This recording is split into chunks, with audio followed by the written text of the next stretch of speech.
everybody, so it's Monday and that means it's time for family movie night, and today we are talking about a French film that was nominated for Best Animated Feature Film in 2013, and it's called Ernest and Celestine. And this film, on the surface, is a really quaint, sweet little movie about a bear and a mouse. It almost has in the artwork, it has a Winnie the Pooh sort of feel to it. It kind of is reminiscent of the Disney sketch era, and you would think that it was just meant for very, very, very small children. But there's actually a lot more to this film than what might at first meet the eye. And this film is based on a bunch of children's books that were popular in France. Basically, Ernest and Celestine is about this society that there are bears and there are mice. And the mice are taught to hate the bears.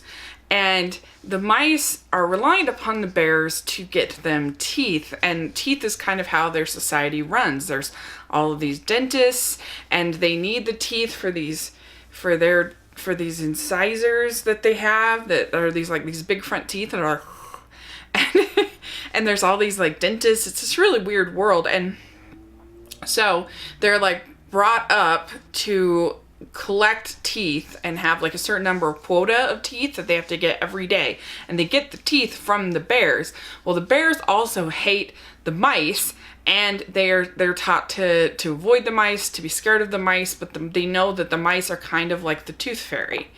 Well, Ernestine is a girl mouse who is sort of in an orphanage at the beginning, and she's told these scary stories about the bears, and you have to stay away from the bears, but she doesn't really quite believe it. And she's very outspoken, but she's not very good at getting her teeth for her quota.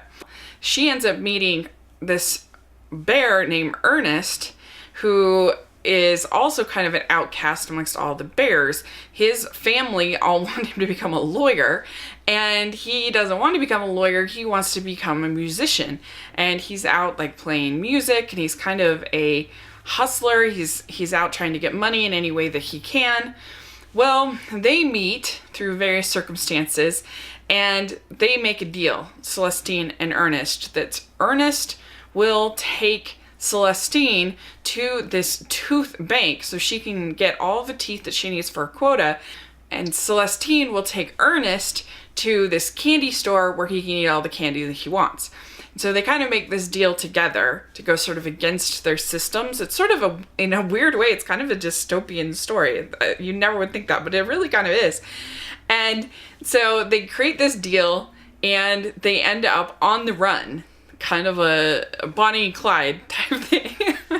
And they're being hunted down by both the mice and the bear police, and they end up kind of holed away in this little cabin, and they sort of slowly start to become friends. And there's so many things that I like about this film.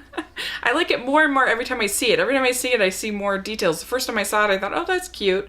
And then I always have liked, though, the fact that they're not friends right away. It's kind of this marriage of convenience, and they just kind of both need each other, but the more that they get to, the more time they have to spend with each other, the more they actually grow to really like each other. And then there becomes a point where they're both put on trial. Both of their societies are very prejudiced against the other type of animal, and so they have to kind of share with them the good things about their respective, about Ernest or Celestine, vice versa. And so it's just very, very subversive in its narrative, because it takes these really cute, sweet, sketchy style of drawings of animation and has this kind of subversive, crazy analogy and crazy narrative that it tells.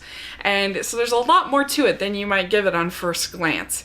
And it's still, though, sweet enough that I think that toddlers and other things will still like it. It's just still got that appeal, but there's just this sort of gruffness and roughness. It could have been so syrupy and so silly, but I think because it's sort of got that European influence at it, there's something sort of a little bit different about it, and I really appreciated it. And like I said, the animation is beautiful. It's definitely got its own style. It's something we don't see a lot here in modern animation, so it's very refreshing in that way. In the English dub, they have Lauren Bacall, Forrest Whitaker, Paul Giamatti, and a bunch of other people. That's really fun. It has good music by Vincent Cortez, I guess. And overall, it's just a super enjoyable, sweet, but interesting, different animated film. And I think you'll really like it if you give it a shot. So it's available to stream for free if you're a Amazon Prime member. So definitely check it out and let me know what you think. If you have any ideas for family movie night of something that we can stream and talk about, please put it in the comment section. And thanks so much. I'll talk to you later. Bye.